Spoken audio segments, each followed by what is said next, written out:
Hello and welcome back, everyone. I got a great episode for you today with Fielding Shredder. Many of you may know him from Netflix's Hyperdrive, from Lone Star Drift, Drift Week, and other things that he's been doing over the years. Super cool guy. Get to find out his opinions on a lot of what's going on in the drift world today and what his experiences have been like. Before we get to it, I do want to thank Dream Tank Soap for helping me out with this, as well as getting you guys a lot of other drift media. And DriftLink, that is DriftLink with a Q at the end. Great website to find out what events are going on and just news that's happened at past events. So with that done, let's get to it. I have to ask, because I'm sure 100% of the time it is the most asked question, but your name is Fielding Shredder from birth. Yep. On your driver's license. Yes, sir. Has anyone ever thought you had a fake license when you showed them Fielding Shredder? Yeah, of course. I mean, that's not a very common name, but that's all right. It's like, obviously your parents win at parenting just for a name alone. Well, Fielding, I'll be honest, I hated that name growing up. But then you get to follow it up with Shredder. So, like, yeah, you have I don't know of anyone named Fielding. So Fielding is a unique name for me, at least. And then follow it up with Shredder. And it's just like, fuck yeah, I want to be this dude's friend. Hell yeah. And then, of course, with the name Shredder, any turtles should hide from you, I believe. Right. I don't know why that's Turtles, still... tires, everything gotta hide. Yeah, anything that's, teenaged and mutant should not be around you. Yeah. Man. So really, I know you've been competing in drifting for a while now, but like, did you do any sort of racing or like any other stuff in motorsports before getting into drifting? Not really. Like, I did a couple autocrosses and just kind of like putzing around on go-karts a little bit, but nothing ever like good. My parents weren't into motorsports and they weren't supportive. They were like, that's too expensive. Go get a job. Fair enough. All that shit definitely adds up really quick. Yeah, exactly. And so my dad was military background, so he was not about to just blow every dollar he earned on some stupid pipe dream of racing or whatever, even though, and also I'm like, 16-year-old kid that was like, Dad, I want to go racing. And he's like, no. Was your first car something that you started out wanting to race, or what was your first car? Oh, this is embarrassing. So my first car, well, first of all, my parents were not going to buy me a car. Okay. They said that if I wanted a car, I could go get a job and earn money and buy one. And I'm like, well, how do I get to work if I don't have a car? I'm like, I don't know, figure it out. Work somewhere close that you can ride your bike. And instead, it's I so thought unrealistic for most people. Right. So I thought I'd be smart and buy a cheap car and just do it that way. So I found a friend of mine actually had this piece of shit parked in his driveway that his sister had for a couple of years, and it just randomly stopped running one day, and it had been sitting in their driveway for like 2 years. God, I don't even want to tell you what it was. It's a 1989 Pontiac Le Mans. Oh man. Which is, if you don't know, one, the worst car ever, but two, it's the predecessor to the Pontiac Aztec. So you're saying it's literally the best vehicle that could ever exist? It's literally, yeah. The ugly. So let me follow this up by saying the guy who designed the Aztec, the very first car he ever designed was the Pontiac Le Mans, the 1989 version, not the old, not the good one, like, muscle car, the GTO, yeah, not that one. Yeah, not that one. It's the 80s one. That's a complete shitbox. It was actually basically a rebadged Opel Tigra, which is also a complete piece of junk. And he designed just those two cars and then got fired. It sounds like you totally backed that decision from GM. Yeah. So I bought that. I bought it for $200. Not running. Like I said, it didn't run. Yeah, it didn't run. And then I talked one of my other friends' moms into letting me push the car into her garage and work on it until I got it running. So fast forward like 7 months where the car is completely destroyed, taken apart. I have no idea how to put it back together. Still doesn't run. And then she's pissed. And so she's like, get this piece of shit out of here. And so I call another friend whose dad's a mechanic. And I talk him into coming over and helping me out. Just, sob story, high schooler. Yeah. And he comes over, and in about 30 seconds, he's like, yeah, it needs a 20 amp fuel pump fuse, and then it'll start right up. Oh, that's rough. So yeah, we put a fuse in it. It starts right up, and I'm just like, shit, I got a car now. And now I got to get all this crap out of here. So sure enough, I drive this thing back home, and I'm like, see, Mom and Dad, I got my own car. I got it running. Like, oh my God, you're going to die. Proved you guys wrong. I was able to do this with my Pontiac Le Mans. Right. I feel like that's a version of a repressed childhood that grows up to be a partier, is someone that gets a horrible car and just has the worst time trying to even fix up a horrible car that they're like, okay, I'm going to race cars now. I'm not dealing with this slow horribleness anymore. Yeah, it was exactly. So then I start like ricing this thing out a little bit. Fast and the Furious had just dropped. Was it bad? And no, I couldn't afford that. Like LED lights and stupid shit like that. And then I'm racing a friend of mine. We get out of class or out of school. We're racing in front of the high school.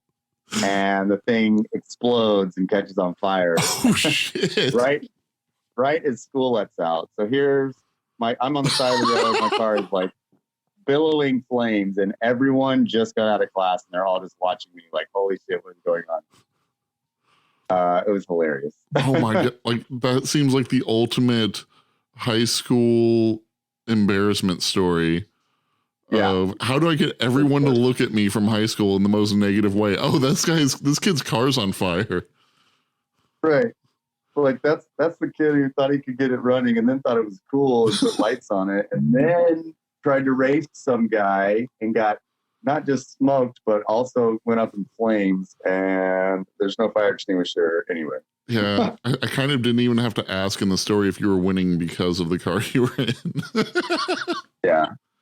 I gave him a run for, a couple 100 yards, and then that's fair. I hit the afterburners. They just pointed in the wrong direction. Yeah, exactly. But so what hooked you into drifting then? Was it the love for Fast and Furious stuff going on, or? Well, if you recall, the first couple didn't have drifting in them, really. True. And so I didn't really know what drifting was. It was still very new. And a friend of mine pulled up a video one day and showed me. I'll never forget. It was a video of Koguchi drifting his black 180SX. And it was just like the most mind-blowing thing for me at the time. And I'm like, holy shit, I have to try this. I have to attempt to do this. Hell yeah. And so I went and bought an S13 and just started driving like an asshole. It's the way to do it. Yeah, I mean, there are better ways to do it, but basically me and two other buddies all bought S13s, and it rained a lot this particular summer, and we were driving them around like dickheads. And at the end of the summer, I was the only one who didn't crash my car. So I was like, hey, maybe I got a knack for this. It's kind of cool. I'm doing this right. Yeah, basically. Oh man, that's pretty good. Yeah. So how far did you get to take that S13 before? Like, I know your current car, the S14, unsure of what craziness has happened between there. Yeah, so the S13 like was all stock, and I ended up blowing the motor, and I just sold the car and didn't have anything cool for several years. My parents were telling me to go focus on school and stop thinking about cars, and so I did that until I was like 21. And then I got the itch again, and I had a decent job at the time, so I was like, I'm buying myself a car. So I bought my car, my S14, the one you saw from Hyperdrive. Nice. I bought that for myself for my 21st birthday with the intention of drifting it and trying, making a go at drifting in some capacity. Hell yeah. Yeah. So is it Lone Star that you have been competing at for a while? Yeah. So I drive all the Lone Star events. We got lots of fun events, both competition and just party events. And in the past, probably 10 years, I think I've only missed one event.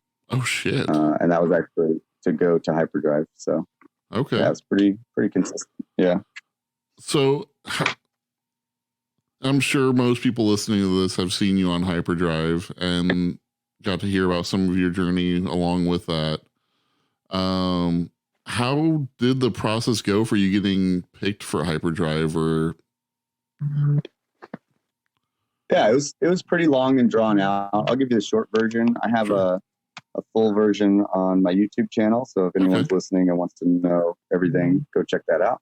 But basically, they just had a really kind of boring, bland, drivers wanted for TV show. Okay. And so everyone and their mother applied. And, it was very basic, just like give us your name, your age, your car, some of the mods, some of your background or whatever, and some pictures. Like, okay. So everyone did that. And then I didn't hear back for a couple months. So I followed up with them. I'm like, yo, what's the deal? They're like, oh yeah, we're still doing it. We're just going through all the applicants. There's like over 10,000 applicants. We're trying to whittle it down. So I'm like, okay, well, I want to do this. And then fast forward another month, nothing. I didn't hear anything. So I emailed them back. Hey, what's up? Oh yeah, still doing this and that. And then another couple months goes by, didn't hear anything. So I followed up and they're like, okay, yeah, we're getting narrowed down. And then they start asking these like qualifying questions. They're like, okay, so are you willing to take a month off with no pay and come out here to wherever the track is going to be with no, quit your job or whatever you got going on and take a month off? I'm like, okay, sure. And so, of course, a lot of people were like, I can't do that. So then that's a hell of a thing to ask for people. Yeah. And then they wanted me to go on my own dime, go take a physical from a doctor and to make sure that I was physically able to do the show. And I'm like, okay. So I went and paid, $200, got a physical, mailed them all the information, whatever. I'm like, okay, you're healthy. So that eliminated a whole nother group of people that either didn't want to go through the investment of a maybe, basically, or they just couldn't pass the physical exam. So then they wanted to do a background check. So I had to give them all my information, and they checked everything up and down, make sure I wasn't a felon and stuff. Then that whittled it down even more. And then they started asking these really sketchy questions. They're like, okay, are you willing to drive this course and sacrifice any damage on your car and you have to pay for it? And I'm just like, what am I going to be doing? They're like, we can't tell you, but you have to say yes or no. And I'm like, okay, yeah. Damn. And so, dude, and then this went on for 2 years. Holy shit. It was 2 years of me like following up every month. Hey, what the hell? And they're like, oh. And then they would ask another sketchy ass question. And I would just be like, yep, I'll do it. Whatever it is, I'll do it. Like, okay. Just become numb to essentially giving your life away. yeah, I was just like, I'm just like, well, whatever they ask, I'm just going to go like the yes man approach and just say, yep, yep, yep, yep. Whatever you ask, yep. Like, I have your firstborn child? Yep. Okay. Like whatever they asked, I didn't care. I just said, yeah. Sure. And eventually they were like, okay. And here we are like a month out and they're like, all right, you're a maybe. Oh my And God. I was like, okay. And they're like, what do you mean? I'm like, what do you mean? They're just like, well, you might be on the show. I'm like, well, we're like 30 days out. You might want to tell me. And they were like, that's all we can tell you. You're a maybe. I'm just like, all right. And they're like, check back in a week. I'm like, okay. Like check jury back in duty. a week. They're like, yeah. They're like, you're a maybe. I'm like, okay. Check back in another week. They're like, yeah, you're still a maybe. I'm like, when are you guys going to tell me? You're like 2 weeks out. And they're like, yeah, we don't know. I'm just like, okay. And then it wasn't until 8 days before I had to be in New York. They were like, okay, you're on the show. Fucking A. I'm just like, all right, sick. So now I get to like quit my job and tell everyone that I'm leaving for a month and then prep my car for this crazy thing that you didn't tell me anything about. And they're like, yep, good luck. I'm like, okay, cool. So, yep, I just was like complete blind faith, basically. That was one thing I was going to ask, is if there was any prep to knowing if you needed to protect the underside of your car at all. They gave us very, very vague information. Like basically they didn't tell us shit. Yeah. But they were like, yeah, there might be some jumps. And I'm like, what does that mean? Like anywhere between like 6 and 24 inches. And I'm like, that's a big fucking difference. Like a 6-inch jump my car will take. A 10-inch or bigger jump will taco any car except a rally car or a truck. Yeah. And they're just like, yeah. And then they send me these like really crappy drawings. Like it's like basically like on a napkin where they're like, these are some of the elements that could be on the show. And it was like, dude, it was like this car jumping off a building, like through a shipping container and landing in water. And I'm just like, you're going to kill everybody. And they're like, well, it's not exactly going to be like, we don't really. And basically what I think is they just didn't know. Yeah. They had no idea. Just making shit up and sending it out to people. They're just like producers and art designers and set designers that are like, this would be cool. This would be cool. And they're just drawing random pictures. And none of them know anything about cars or how they work or like what they actually can do and not do. Yeah. They've all watched Batman and all these crazy, Fast and the Furious and stuff. They're like, yeah, these things can do this. And you're like, no, none of that is real. Yeah. I think that definitely, that like they kind of prove that to themselves during it. I mean, I watched it whenever it first came on, so I can't remember how everything went exactly, but like whenever they did the massive water thing that basically just crushed a car from above, I was just like, they really didn't think this through for shit, did they? Well, honestly, that one was one of the more safe and tested obstacles. They shot that water cannon at the stunt car, which was a Pontiac GTO. Okay. They shot that thing 30 times. They shot it from every different angle. They shot it with the car moving. They shot it with the car reversing. They shot it with the car parked. Oh, wow. They shot that sucker like for an entire day. They just shot that thing and it never did anything to the car. And then the first couple of cars that went through the water cannon, no problem, myself included. But then that Mercedes that went through, I think it was, the angle of the windshield, or maybe it was speed glass, and they didn't check that it was an OEM windshield, or I don't know, something. But yeah, that sucker didn't last at all. Yeah, that looked rough. So trying to think, were you guys able to get much in for practice runs or anything, or how were you able to like see the course before actually driving it?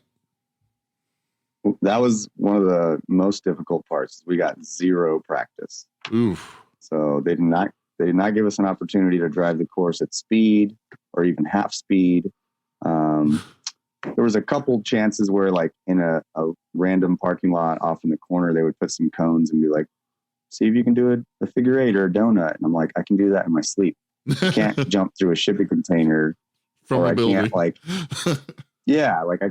can't slide from it. There'll be 3 surface changes. It'll go from concrete to tarmac, over a manhole cover, into gravel. and like you have to hit a target on the outside, and they're like, yep, you got to do that first try. And I'm just like, you guys Nope. have no idea how hard that is. No idea. And especially with like the only ones that really have a chance for a lot of that were people with drift experience because of how much they wanted cars to get sideways. It seemed like. Yeah, exactly. I mean, car sideways is the most exciting thing on video or on film. Sure. So that's why I do drift media. That was the goal. But yeah, for sure. And I mean, they definitely tried to make it like anyone's game. Yeah. And I think had there been a different group of drivers where maybe like a drag racer who also has had track experience or whatever. But remember, with all those crazy qualifying questions they were asking, it was hard enough to get 30 people to say yeah. Oh, I'm sure. And yet, like, they still had you as a maybe until 8 days out. So I'm just like, how many people, I wondered, did they still have going into like that final month of, okay, we still need to whittle it down from, X number down to 30. And I'm just like, the amount of sociopaths like yourself that were willing to just be like, yeah, whatever. Oh, you're going to throw me in a meat grinder? Sure. Let's do it. Yeah. I mean, some of them, some of the people were chosen much earlier in the game. Like Brittany, for example, was chosen immediately. She knew a year and a half before the show started that she was on the show. Okay. Which, good for her. Like, sure, cute, blonde, can drive, has a cool car. Like, yeah, she's in. Whereas someone like me is like, kind of just like normal white guy with a 240. Like, on paper, I'm not really that exciting. And yet somehow you have all the fangirls. Well, that's not until after they see me put it all on the line. That's fair. That's fair. Yeah, like showing up round one or episode one, like you might think my car is kind of cool if you are into 240s, but if you're not, then you're like, whatever, some racer and some random dude. It wasn't until like the end of my run where people were like, oh shit, this guy can drive, and my car is pretty cool to watch. It was definitely a rad first run. Like, and knowing that you had no practice runs now, I'm just like, dude, like for you just randomly continuing to manji shit that you've never driven on before. Yeah. And just like full send. Yeah. It was really, really like a commitment. And I knew that at some point driving like an asshole was going to get me in trouble. Like I knew that. And I actually said that to Mike, my spotter. He's like, yeah, you better chill out. And I'm just like, but like we're on TV. This is going to be entertaining. Exactly. Like, I'm giving them what they want, and I knew that. I was smart enough to at least know that. Like, if you're going to go big, and whether you crash or not, like it doesn't matter. I knew enough to know, like, or to personally not so much care about winning the trophy. My goal was more to win the hearts of the audience, the hearts of the crowd at home, because I knew that would be way more longer lasting than some random trophy that no one cares about. Absolutely. Like, I truly couldn't agree with you more, because there really is that second game going on of this being an opportunity to get your name out there, your face out there, your driving out there.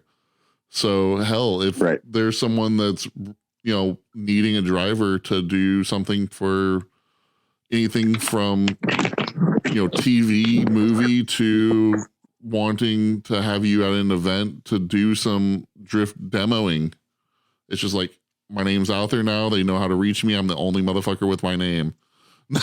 Right. Yep, exactly.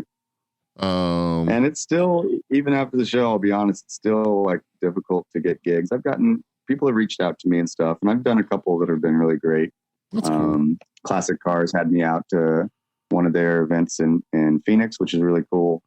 But I don't have a SAG card. And so even as much driving and as much as like people can see my abilities, I'm still not eligible for a lot of movie gigs and driving gigs, unfortunately. Okay. We'll work on that.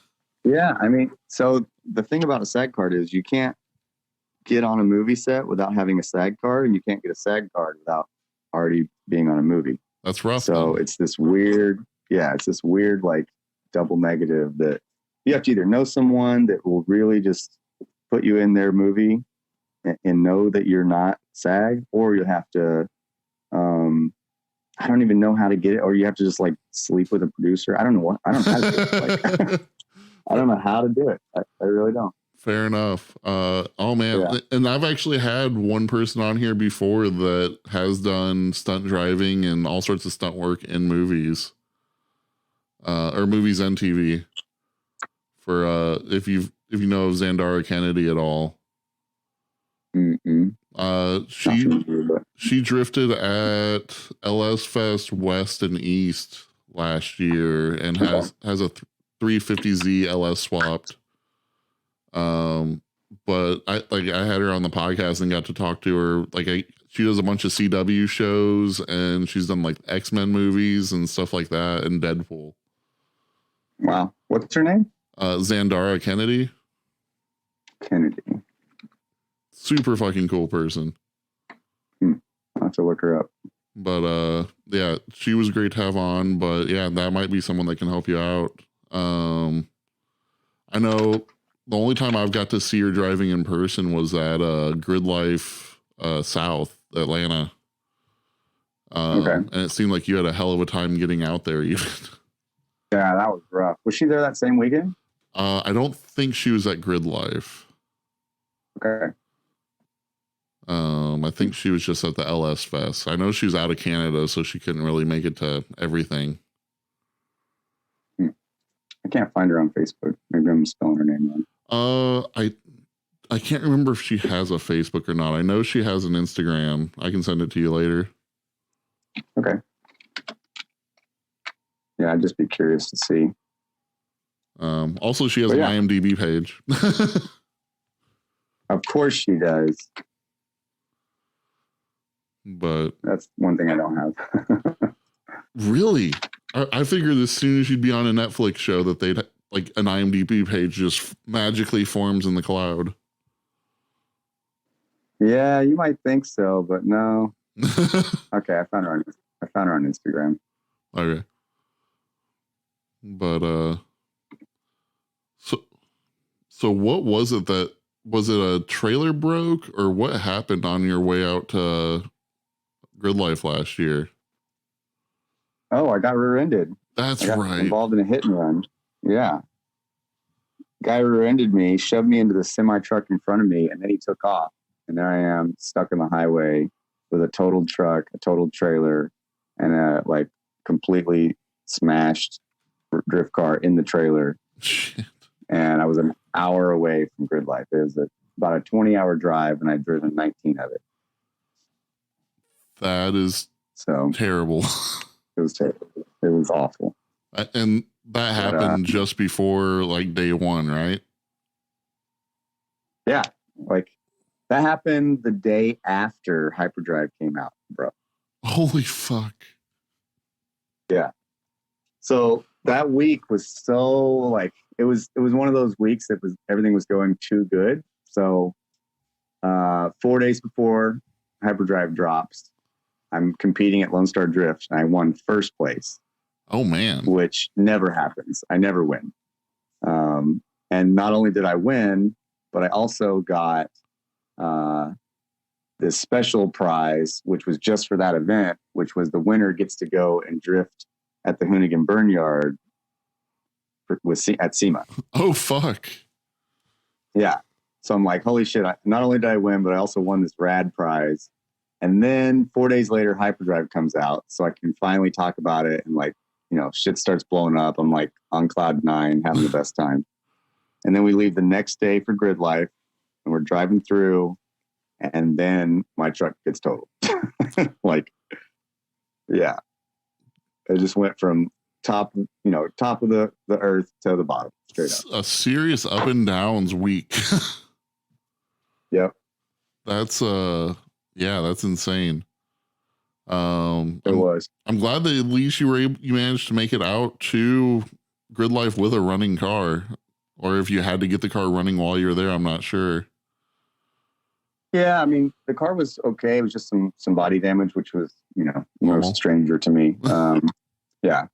No, like it was really cool. I posted online on my Facebook, hey, someone saved me, and it got like 100 shares within an hour. It was amazing. And people came out to help out. Savannah Little brought her truck and like no questions asked, hooked up to my trailer and drug it to Grid Life. And then another guy, George, came and helped out by hooking my truck up to his trailer and like dragging that to his shop so we could wrench on it. Nice. It was really, really cool to see like everyone throw down, and like I was trying to give people gas money and stuff, and everyone was just like, no, we got you, dog. You're good. Just get to Grid Life. It was really cool. It's one thing about, I think, the drift community as a whole that is just like so fucking enticing is how kind people are out there, and just like so willing to help out people that they've often never even met, but they're like, oh yeah, I've heard of that guy. Or even, hey, I have a buddy that this happened to. Can anyone help him out? And almost every time it's, yeah, let's see what we can do. Yeah, exactly.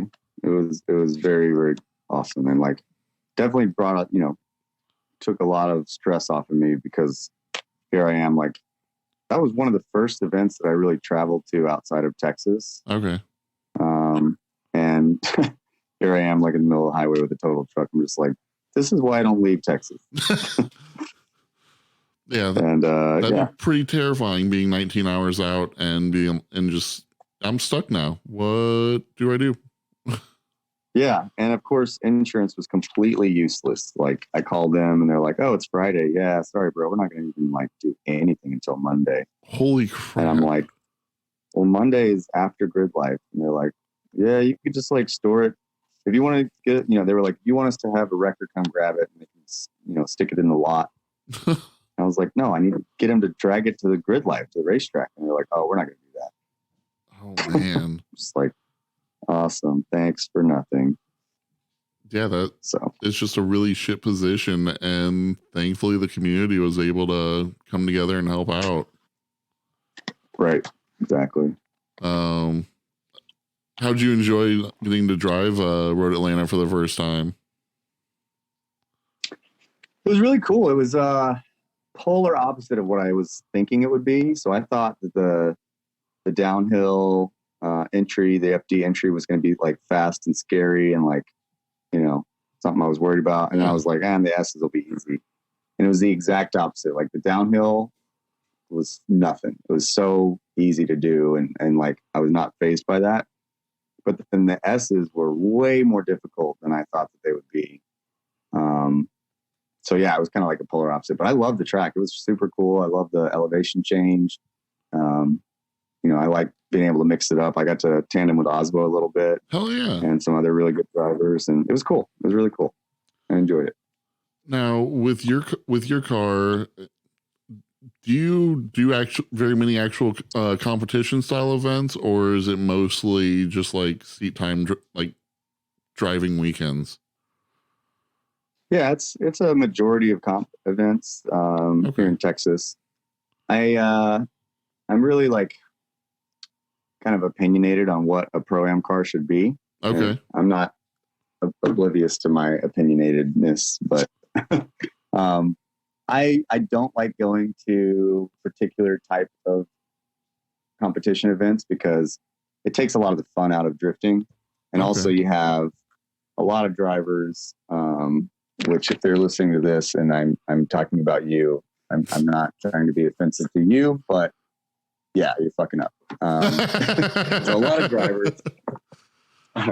of drivers spend all their effort, time, money on building the car and very little on actually driving the damn thing. For sure. And so anytime I see like a Pro-Am car with a dog box, for example, or running like really sticky Formula D style tires, or have like 800 horsepower, all of those. And then, you watch them drive and you're like, bro, you can't even connect the track. Like, what are you doing? Granted, I know the last Pro-Am I was at, I think the people who got like first and second were both north of 700 horse. Yeah. And if you know how to drive, then it's a different story win with under 500 horsepower. Like, yeah. especially and again, this is pro-am. Like this is the grassroots level. Like and I feel personally that you don't need that kind of car to compete on a grassroots level. Yeah, and I think it's a healthy change that this year they are limiting pro-am, I believe, to 255 tires. So yeah, that's actually that's another thing that I can't stand. It's not that they're limiting them to 255 tires. See, there's a couple problems with that. I don't want to get too far into it if that's not the direction you're going, but basically there's only a couple manufacturers that make 255 tires because that wasn't a size for a long time. There was 245 and 265, and it would, that was no 255. Definitely something I noticed whenever I'd read the 255 number, and like I have an 04 GTO. Came factory with 245s. Whenever I bought it, the person before me had it on 265s. I had never seen 255s in my life. So I always thought, whenever I read that number, it was very weird. Size. Yeah.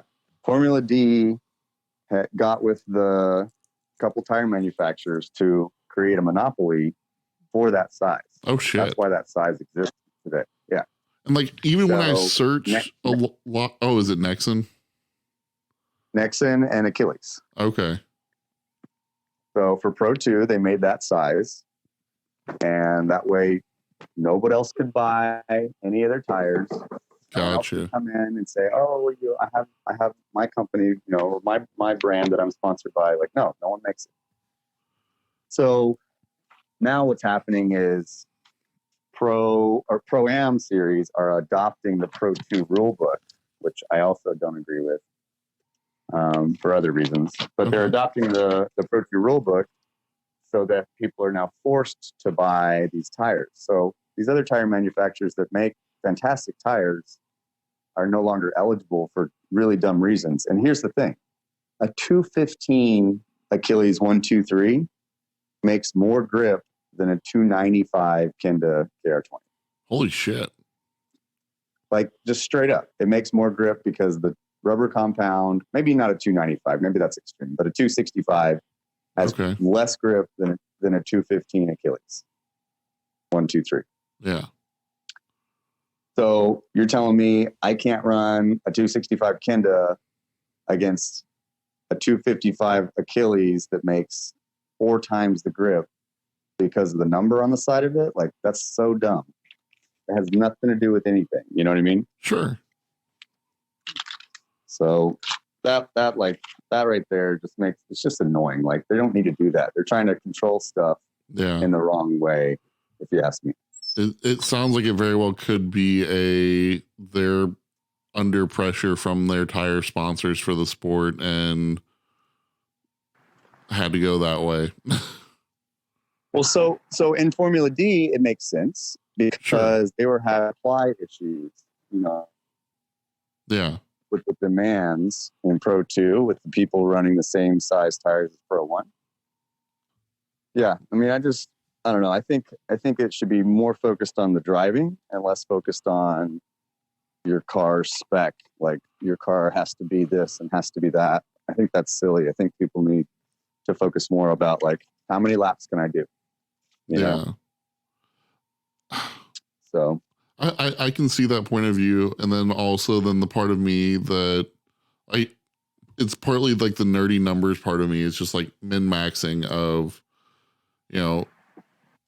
there's a reason why they have a certain weight of the weight the car needs to be versus tire, because if you have 2 people of identical skill, one has, a 2,000 pound car that's 800 horsepower and is running the stickiest tire, and then the other car isn't. It depending on how big of a gap you can end up creating between the cars, it definitely changes the competitive edge. Right. Yeah, and I think too with drifting especially, it should all be about talent and skill and not about car setup or car build or money is what that boils down to. Yeah. How much money do you have? Because that's why drag racing is so boring. It's 100% of the time, the guy who wins has more money. That's it. until you get into like the ridiculous, like, 3-second, 4-second runs where all that matters is the guy who gets the whole shot. True. Now, I've heard from other people that just love the idea, and I still think it'd be one of the coolest things to happen is if there was a company out there that was willing to create a series of having all these pro drivers come out and have just a 100% identical setup car. Yeah. Where, like a stock car. Yeah. If you had an S14 with a 1J or something where you had enough power to get good smoke and everything else, just like a 400 or 500 horse. So you can actually put on a show, because if there's no smoke, I just don't think there'll be enough people willing to watch to make it worth doing. Right. But yeah, just have everyone on identical setups. You can get sponsors by doing identical setups, because guess what? Each car is going to have the same brakes and same throttle and same ECU and etc. Right. And they can still sell sponsorship. Like, it doesn't matter. They can have different liveries and different exterior looks. Very true. All that matters is suspension, engine, drivetrain, all that being the same. So that way it literally just becomes a game of skill. Right. But yeah, there are a lot of racing series that are starting to adopt that model, are very successful because they're so exciting, because true, the racing is close, very close. I mean, you look at stuff like Formula One, where at times they have two options for engines or just one, and they're all, every engine's built by the same place, so everyone is putting out identical power. Now they get to mess with suspension and aerodynamics and such, but at least, you have that one element that every team has to stick to, and then pretty notorious rule book to follow. Mm-hmm. But yeah, I would definitely, just in general, realistically, I would love to see more big series for drifting pop up in the US. Like, I love FD. I'll probably be a fan of FD forever, but I would so love some competition for them of bigger ones to, a bigger series to pop up that can actually get, airtime and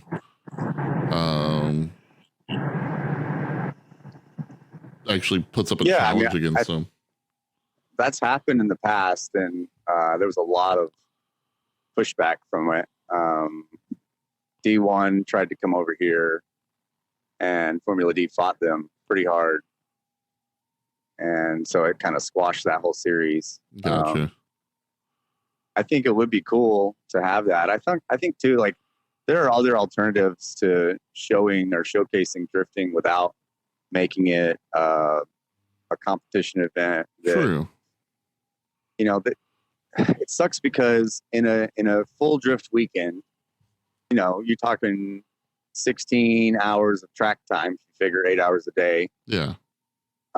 There's only really about 40 minutes of actual drifting that happens. For an actual comp? Yeah. Oh yeah, absolutely. If you go from when the cars leave the line to when they cross the finish line, you total, each lap is 30 seconds. For sure. So you total that up. It's not very much airtime. So there's a lot of dead time. There could be much better ways of showcasing drifting and making it exciting and fun, and something you could play live, not that requires to be edited down. Because watching Formula D right now is a terrible experience online. It's kind of a chore. It's such a chore. It requires an entire day. I don't even watch qualifying. That's the most boring thing I've ever seen. So I don't even watch that. But I'll watch the competition. But what my friends and I will do is we'll meet or hang out, and we don't even turn it on until an hour and a half, 2 hours after it's already started, and then we'll just scrub through all the bullshit. Yeah. So we can actually see the runs like in a, cohesive manner where you actually can process like what happened, and there's not 30 minutes in between Osbo battled someone and then you don't have to wait 30-40 minutes before he battles again. Yeah. I really would love it if they could take over some of the downtime by using local drift teams to their advantage, of being able to send them and have them do kind of just grassroots open style drifting between runs. Yeah, they've talked about that, but there are a lot of problems with that too. They can't do it because what if one of them wrecks? True.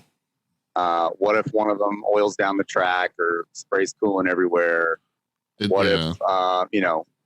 they can't do it for so many reasons, unfortunately. It definitely does open up a lot more variables. But they can speed up the competition. Yeah. It's just a lot of extra stuff. And, if those drivers are good enough to like put through consistent runs and have a good enough car that looks exciting, doesn't leak, and they're not going to crash it, well, then that person should probably be driving in Formula D, Fair enough.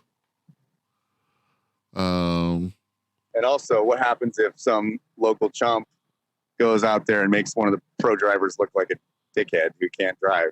You know what I mean? Like, that would suck. Yeah.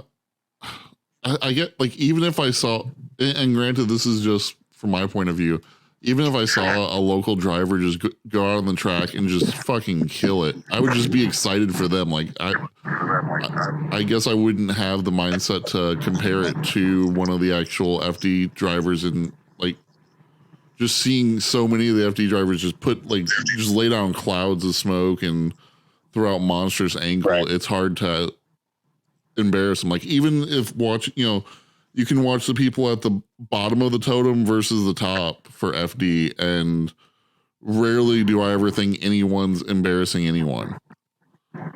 For sure. But I think what you have to remember is, you and I know a lot about drifting, and we know all the little nuances where in order to get the sport to grow, we need a lot of outside eyes. And true. So people that don't really know a lot about the sport, when they watch it, they're just like, well, why didn't he do? That's why, like, when Forrest Wang chucks a backy and then loses, and everyone loses their mind because he lost, they're like, he did better. You're like, no, he's not supposed to do that. Yeah, it's an unchaseable run. There's an issue with it. Right. But it looks cool as hell. Where, like, it looks cool as hell, yeah. And it's definitely kind of difficult because drifting is a visual sport. It is not for time. It's not for anything except looking as cool as possible. Yeah. So if it looks cooler, why does it lose? Yeah. And I definitely see that because, like, it's 100% a spectator sport. Right. It's hard. Like, the first time I watched drifting made me lose interest for so many other things in my life, of realizing how boring as shit they were. Right. Yeah, but think about it like this. Like, I don't know. Do you know anything about dirt bikes or freestyle motocross? I've watched X Games stuff for years whenever I was younger. Sure. But I mean, do you know anything about it? Like, do you know all the riders? Do you know all the tricks? That sort of stuff. I don't. Yeah. And my point is, if I saw 3 or 4 freestyle motocross runs in a row, I would just be like, all those are amazing, and I have no idea who won. Where the judges are like, this guy did this guy's he had his legs more extended, he tapped the brakes midair, whatever. That's the mentality or the perspective you have to look at when you're looking at making drifting growing and making it more watchable. Is all the people that don't know a damn thing when they're watching it, what is going to make them tell their friends to turn it on. Yeah. And I would love to see, I think it's in Europe, Mad Mike has his drift series where they're trying to be able to open it up. The drift shifters? Is it drift shifters? I just, where they have all the sensors and they try and light everything up. Yeah. I would think that would do so well over here. Problems. Have you watched any of those, like the full thing? I've only seen clips. Okay. So there was one year, I think it was 2 years ago, this guy goes out there and like completely biffs it. I mean, doesn't drift at all, like sucks ass. Looks like it's literally his first time driving a car somehow. And he scores like 4 million points and gets like 4th place. And everyone's just looking at it like, what the fuck just happened? Uh-oh, the system is broken.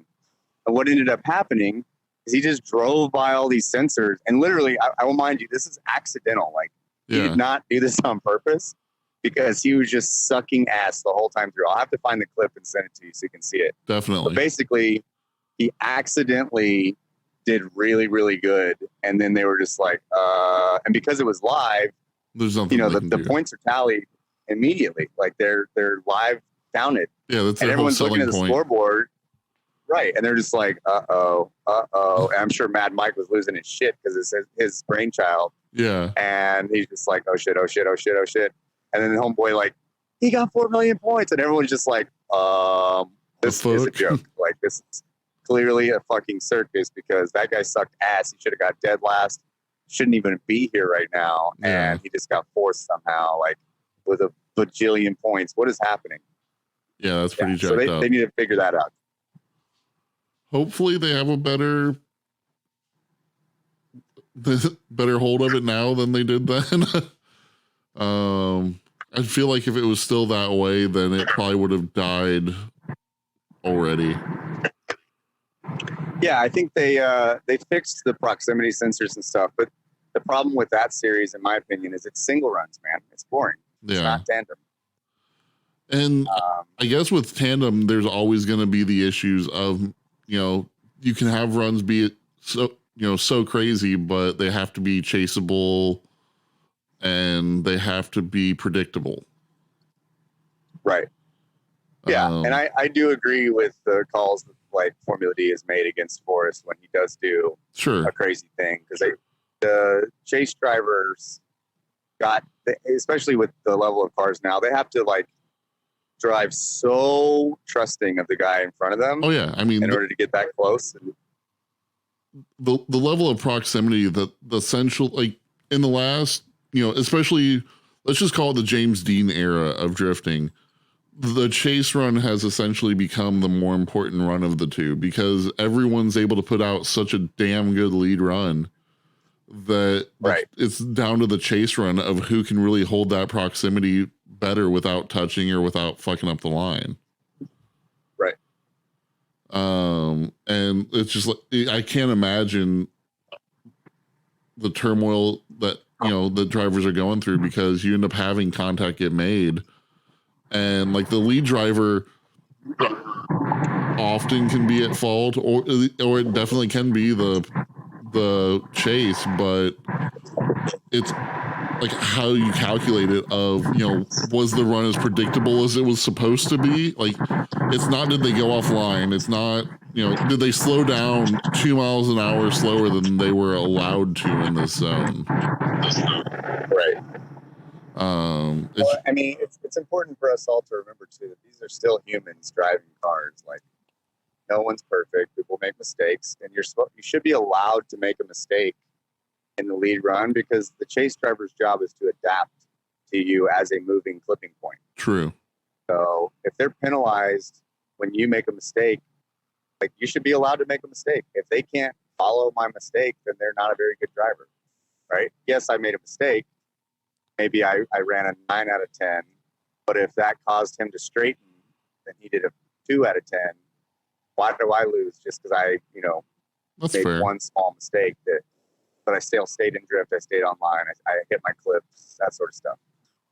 I got you. And then you also have, like, some drivers have a snappy transition. Some drivers have a more smooth or lazy transition. What's better? Well, depends on the course. It depends on the car. An 8.6 is going to transition much quicker than a 4-door car. Yeah. Because of the short wheelbase. And also, like, that's when driving style comes into place. Like, you see some drivers use a lot of handbrake. You see some drivers use a lot of left foot brake. You see some drivers that just work the clutch like crazy. There's all kinds of different ways to skin the cat, so to speak. Absolutely.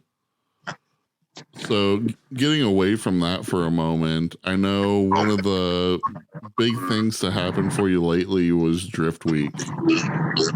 Yeah. H- how did you get introduced into that, and how was it for you? So Aaron Losey is the idea man behind that. He wanted to do something cool and exciting and kind of a takeoff of Drag Week. And he's a good friend of mine from Lone Star Drift. We've known each other for a long time. And so he invited me out along with a bunch of other really rad drivers. And it was the dumbest, good, like coolest thing I've ever done. That So seems it like was the a best terrible way to sum it idea. up. Right. Isn't it even So a driving further my car, drive like, than Drag Week?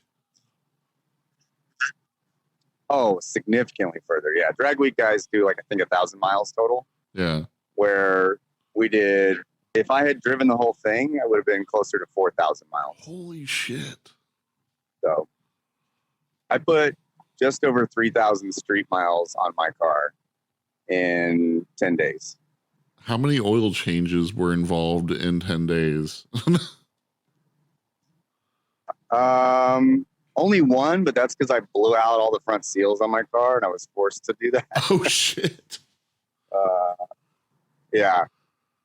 That's ultimately what led to my car's demise. It didn't happen till the very end, but the cam seals and crank seal literally blew out in the middle of track.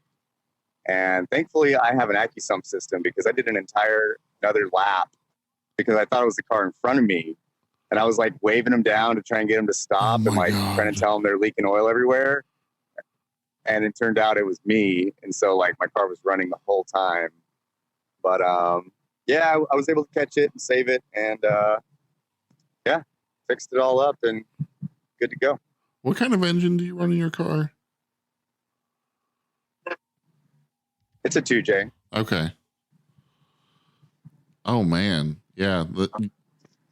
I got crazy lucky then if you didn't just completely fry everything. Yeah, pretty much. I mean, my AccuSump is the biggest one. It's a 3-quart AccuSump, and my oiling system is a 10-quart system total. Okay.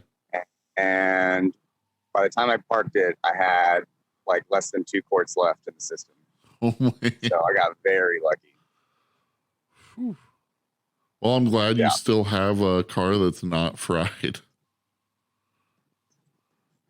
Yeah, me too. Is it back up and running but yeah, now? the whole experience was wild, man. We started here in Austin. Yeah, it is. Nice. But yeah, I actually just finished doing a drift demo here at Circuit of the Americas at the Formula One track. Oh, sweet. And we got to do ride-alongs for people. We had a bunch of people come in town for the Grid Life Time Attack. Okay. And I ended up giving over 200 ride-alongs throughout the weekend. And car ran the whole time, just kept on kicking. Hell yeah. So it definitely sounds healthy then. But yeah, so some interesting metrics for you. In the past, let's say 3 weeks, my car has done over 1,000 drift laps. Fuck. And it's been insane, right? Like that's years worth of driving. Yeah. And it's been at 8 different racetracks across the country, plus 3,000 street miles. And I also in 3 weeks, which is something that's painful for me to think about, I burned up 40 tires. Oof. Yeah. Yeah, that's a ridiculous amount of wear on a car. Yep. Yep. Did you end up running into any other issues other than seals or? Yeah, I had multiple fuel pumps die. I had an alternator regulator go out and overcharge the system, which ended up melting wires and melting relays. I had wheel bearings go bad. How much happened during the highway miles versus the track time? Go ahead. Like how many of the issues did you have during highway miles versus while on track?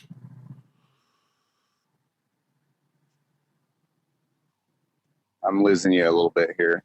Okay. How many issues? What now? How many issues did you have while driving on the highway versus when you were on track? On the way back? Like, how many issues did you have while you were driving your car on the highway, like from, track to track versus when you're actually doing laps? Oh, gotcha. So when we left Houston or Austin, it's supposed to take 12 hours to get from Austin to New Mexico, which was our second stop. Okay. I broke down 5 times, ended up taking me 16 hours. And that was just the first leg of the trip. Damn. So that was pretty terrible.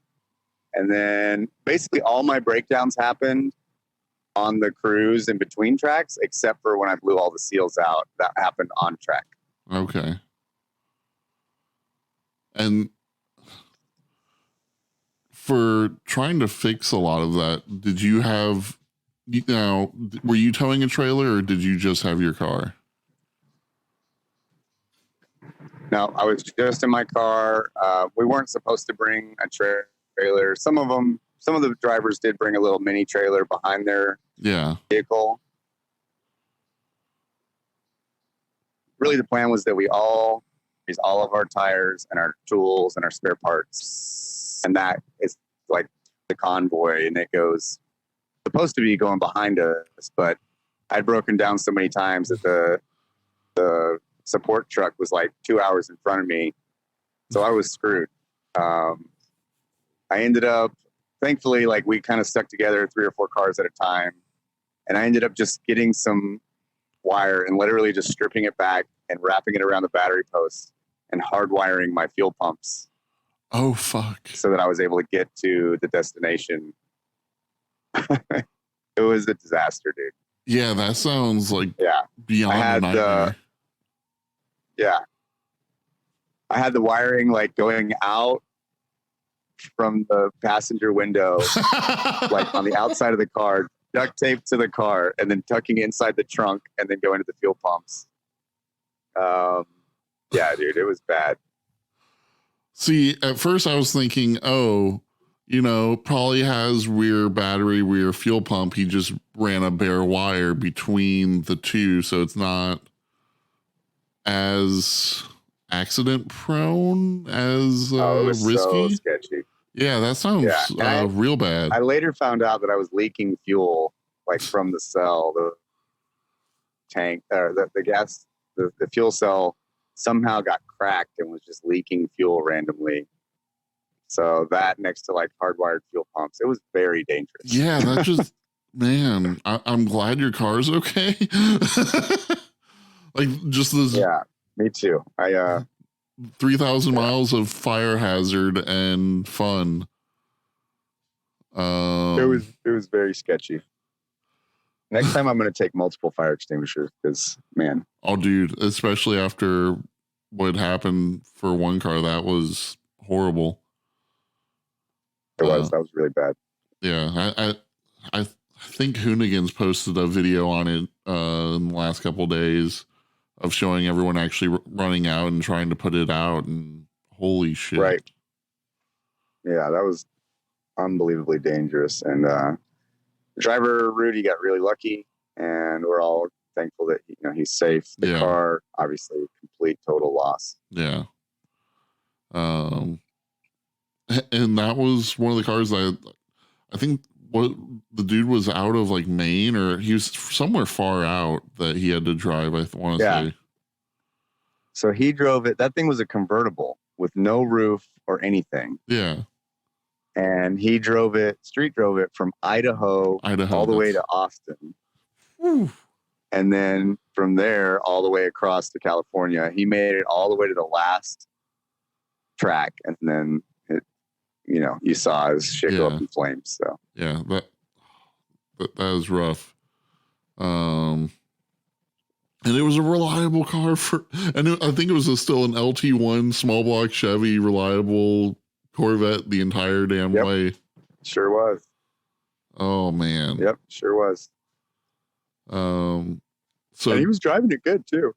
That's like every video or picture I saw of it, like that thing was booking. And I never considered the older Corvettes as a decent drift car. Like I know a ton of people now with C5 and C6 ones, but yeah. 'Cause I think he had a C4. Yeah, I don't think any of us really thought of it as a good drift car, but it certainly wasn't like a really good one or anything, but it was decent. It handled its own. It did all right. So do you have any other big events planned in the near future?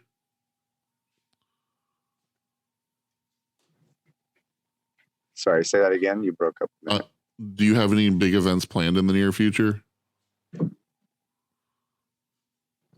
Yeah, I sure do. I'm going up to Minnesota next week, actually, to go do some ice drifting with Josh Robinson and his Texas Drift Academy. Oh, that's badass. Is he going to have the ute out there? I wonder if he'll have the ute out there or and then what he has now. No, for the school, he's just got a handful of 350Zs. Okay. And, especially for ice drifting and for students, because, that makes more sense. Not going to let anyone drive that ute. That makes much more sense. But yeah, that's pretty good. And then I'm going to try and get into final bout in Houston, nice. Which is in a couple of weeks. I'm like on the maybe list right now. So I don't know. I'm still waiting to hear back. Are you just living life on the maybe list? I know, right? It's a recurring thing. Yeah. Have you been approved for any other grid lives yet, or are you still on maybe list for any of them at the moment? Probably. I'm a permanent maybe list for everything. Oh shit. Yeah, I am going to go to Grid Life Alpine this year for sure, and I'm going to try and go to all the Grid Lives. Honestly, I already went. So this Coda demo was a Grid Life event as well. Yeah, and I'd like to try and do all the Grid Lives if I can pull it off. It'd be cool. I'm disappointed that they're not doing Grid Life South this year, but at the same time, Atlanta doesn't play around with people driving crazy at the track or anywhere else. Yeah, and you know what's funny too is I heard about that last year, and that's why I went. I was like, I have to make sure that I go to this because this is my one chance to drive, Atlanta, and so I made sure to go, and then obviously we see what happened. What kind of mistake that was. Hey, at least the car looked fucking great on the track once it finally made it there with you driving. Yeah. Thanks, man. Absolutely, dude. She did pretty good. She did all right for me. I ain't too mad. You have any big changes planned for the car at all this year? I've done a couple things. I'm not trying to go too crazy on it. I'm trying to make sure that I practice what I preach. So sure. Nothing too wild, but like I put a new turbo on it from Zona Rotor, which is really cool, nice upgrade. And the Kendas that I've been running, they actually just came out with a little bit bigger size. So I'm gonna try and run those. And then I got some new Enkei wheels for it, which are the best wheels they've ever made, in my opinion. They're really dope 5-spokes that are from Japan only. Oh shit. And I begged them. Yeah, they're called a PF05. And I begged them to bring them over to America for me. And they were like, that sounds expensive. I'm just like, come on, these are the best wheels ever. I promise people will love them. And they did. They brought them over for me. So I'm really, really hyped about that. I can't wait to put them on my car. They look amazing. Yeah. So little updates like that. But I want to keep the car recognizable. I want it to, from 200 feet away, I want people to still be like, that's the car from Hyperdrive. And then run over and come look at it. Now, if they ever did a season 2 of Hyperdrive or any other sort of driving comp, would you be up for doing something like that? Oh yeah, I'm 100% in. 100%. I know here they're trying to start a new racing series. It's kind of like a Gymkhana grid of having a little bit of elements of like incorporating sharp U's and just stuff that's going to have to be drifted, but have like a Okay. I think I can't remember if it was called Gymkhana Grid. I remember seeing some stuff on old X, on like a couple year old X games, but essentially you set up a mirrored course, and then it is timed. Okay. But you end up having each car complete their side of the mirror, and then he's gonna have people swap sides, and then just add those times together, and whoever has the lesser time Gymkhana wins. Grid was exactly like that. Okay. There's one here that's gonna be largely a Bowling Green, Kentucky, for adrenaline racing series, and I was just like, I really hope it picks up, because it like the idea without any of the crazy stunts of hyperdrive, of just having people, it doesn't matter if the car's a drift car, if it's a drag car or whatever, everyone gets to bring their car that they think seems fit and compete it with each other. Yeah, I think that's a great idea. I mean, people love side-by-side motorsports, because then you can in real time see like who's winning, who's losing, who's making mistakes, whatever, who's got style, who's got speed, that sort of stuff. Absolutely. I think that's a great way to display racing, especially in the modern era. Yeah. Because it really is all about the spectator view of it, because even while the driver, every driver is going to be there so they can try and win, especially in any sort of actual competition. But the race can't exist without additional funding, either from sponsors, from crowds, etc. So yeah, and I mean, let's be honest, if people don't care about it, it's going to die. It's not going to survive, without a doubt. And in a world where our attention span is about 4 seconds, it's getting more and more difficult to take control of that 4 seconds. Yep, that is the sad truth, man. And you just hit the nail on the head, trying to just get people excited for long enough to watch the whole thing, Oh, dude, it is getting incredible, like just so much more increasingly difficult. Yeah, that's one of my big things with like the hyperdrive thing, for example. I have to tell everyone, I'm like, did you watch it till the end? And you would be amazed at how many people are like, no, I turned it off after you crashed. I'm just like, oh my God, you missed the best fucking part. Like, what the hell? They're like, what do you mean? I'm like, literally, like, you missed the entire, like, me coming back. You missed me battling a Lamborghini, like, yes, jumping my car, like, all kinds of shit hit the fan, and you missed all of it because you thought it was over when I crashed. Oh, dude, I'm not gonna lie. Whenever Farouk lost to the Lambo guy, I messaged Farouk real quick on Facebook. I was like, "Hey, fuck that Lambo guy." He's like, "No, man, that dude's super nice. Don't say stuff like that." I'm like, "Oh, damn it, you're such a good person. Fuck it." Right? Yeah, and he was too. He really was a really nice guy, but also like, fuck that Lambo.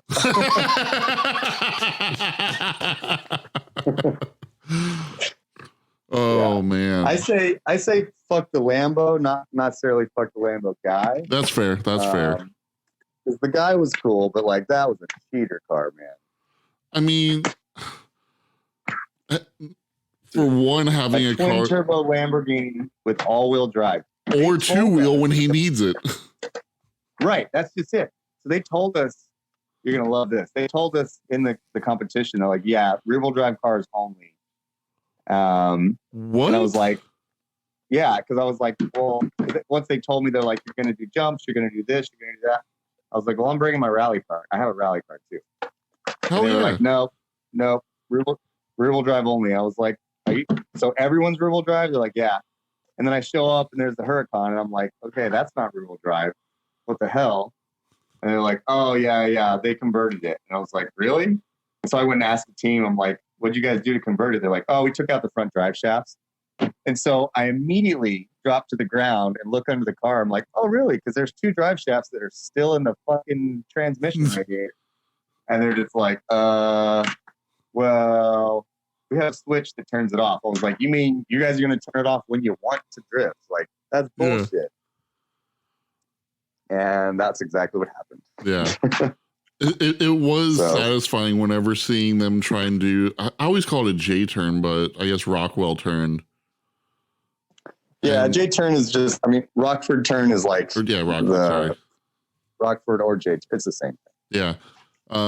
Whenever seeing the Lambo try and do that, I was just like, it felt so satisfying versus any of the cars that were set up at all for drift that just each completed it perfect. Yeah. Well, I think a big part of that was actually the drivers, you know. Jordan is a really good drag racer, and that's what he usually does, is drag races like GTRs and stuff. And so, like, getting a whole shot and, like, controlling a car to go straight, he's good at. But, and granted, he did a really good job, you know, trying to get that thing to drift and stuff. Oh, absolutely. The drifters are so used to just, like, having their car sliding around and not being, like, worried about it or feeling out of sorts. Yeah. That we were just able to toss it around and like, oh yeah, this is kind of normal. Yeah. There's definitely a huge comfort level difference between the drifters versus everyone else in that series. Right. Of just seeing people be. That was my favorite part. Is it showed that drifters will fuck up other drivers like big time. And so it kind of legitimized drifters, you know, because we're not very highly regarded in motorsports because drifting is pretty retarded. But you know, the car control aspect. Oh, dude, it's unreal. Really, yeah. So I think it did a great job of showcasing that. Yeah, I mean, like, drifting is the skateboarding of competitive sports. Where, yeah, it's competitive and it's hard as hell to do. But if you look at, you know, the average person looks at a drifter, you know, looks at a skateboarder versus look at someone that's in the NFL, they're like, oh, this person's an athlete, this person's not. No, they're both athletes. And one of them is actually doing a hell of a lot more sometimes. Right. No, exactly. I mean, not to take anything from football players, but football is, I think, a lot of physical, where maybe not a lot mental, unless I guess you're the quarterback. Yeah. Well, I mean, and it can be quite a bit mental regardless, just because of, once again, the day and age we live in where everything is dictated by science, and, you know, they're learning pretty much to do a sport like that, you're learning statistics of the likelihood of this thing going to happen. So you need to be ready for options A through Z to happen at any moment. Right. Exactly. But yeah, still, just like, there's so much skill that's going on. And I think anyone that I've introduced to the sport of drifting, like friends, family, etc., at first they're like, oh, why are these dumb people roasting tires? That shit's expensive. Like, well, yes, you are correct that they may be dumb and those tires are expensive. Holy shit, watch this guy get on this guy's door without touching. Okay, he touched, but only a little bit. Right, that's perfect. Yeah, that's just, they call that a love tap, and that's just to show they're friends. Yeah, just a kiss, you know. Yeah, exactly. But yeah. So, was there anything else that you're hoping to chat about today? No, I think that more or less covers everything. Nice. I guess the typical, you know, shout outs. If you guys are interested in supporting me in any way, you can go check out my website. It's fieldingshredder.com, and there's all kinds of merch and stuff on there. Is there a link to your YouTube on there, or where's what's? There should be, but I don't know if there is any. I don't actually remember. So probably just looking at your name on YouTube will find your channel. Yeah, exactly. Just type me into all the socials and got to pull it up and give me a follow. That'd be cool. And a subscribe on the YouTubes. And I always try and encourage everyone who is, you know, kind of a part of my world to let me know what you like, what you don't like, because I'm making the media to kind of, you know, push the things I like to do. But if it needs to go in a different direction, then I'm all ears, you know, whatever the masses want to see, that's what I'll make, so that I can continue to grow and do cool stuff. Sounds like a great idea, dude. Well, Hell yeah. I greatly appreciate you being on here, and yeah, I hope to see you at some events this year, and hope you continue kicking ass, buddy. Yeah, most definitely. Thank you, Jeff. Appreciate you having me on the show. Absolutely.